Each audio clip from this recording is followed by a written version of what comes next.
Okay, so today's lesson is not really a lesson. It's just kind of a reminder list of some things that have come up over the last couple days, and I want to make sure that everybody's on the same page with some of these ideas. One thing I want to make sure that everyone understands, make sure that if you're having an issue or have a problem or you have a question, you want me to go over something, you contact me and we can go over it together, or I can go over it on my own. Remember, I can't give direct instruction, but I can give you some ideas. That's one of the things we're going to talk about at the end.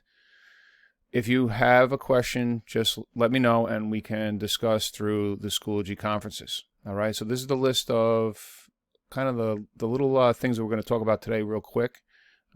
So the first one is credibility and reliability. It came up a few times this week. If you're not using EBSCO and you're not using the databases anymore and you're moving on to something else and you're looking for some other research, just make sure that you spend a little time ensuring that these sources are credible and reliable, right? So run through the Raven real quick just to make sure, especially if you have any doubts about a site or doubts about some written material, okay? So make sure that you are only using reliable and credible sources. EBSCO, all right? One more time, you Google Digital Portfolio College Board, you sign in with your College Board account, you go to AP Seminar, you click on Overview, or Overview, or the beginning of the start of your account, and the EBSCO account will be there. So make sure that if you have a problem getting onto the EBSCO, you let me know as soon as possible, because you're going to have to use some of your research, obviously, from that site. Adjusting research questions. Already, at least one student has adjusted their questions from a previous question after we've talked in conference. You know, some of you have questions that might be better off with a stem that's other than to what extent. So take a look at your question and make those adjustments. Adjustments are going to be made all the way through the conclusion and resolution of your paper. So, you know, when your paper is all said and done and you read your paper and your question doesn't necessarily match up with what you've concluded, change your question, okay? Let's not be tied to the question if the research is changing.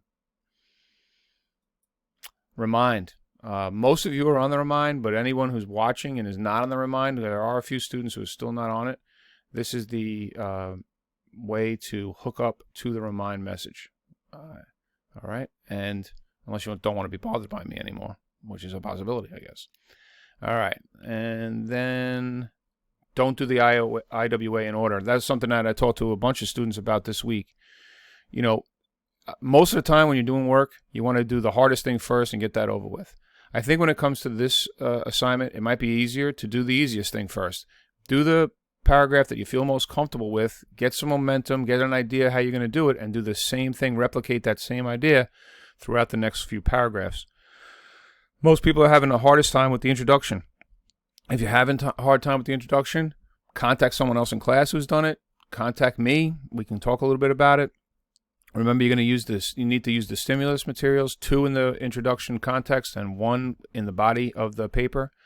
One other thing about that, the stimulus can be found also in the overview section of the individual research report in your portfolio if you don't have one at home. If you have a problem finding it, again, contact me and I'll help you get to it.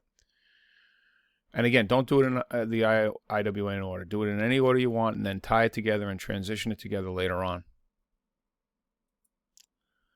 Okay, very important, all right?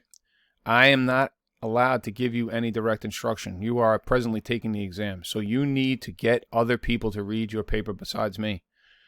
So if you want to share your IWA with the group, please forward me your email to the APSEM Gmail address.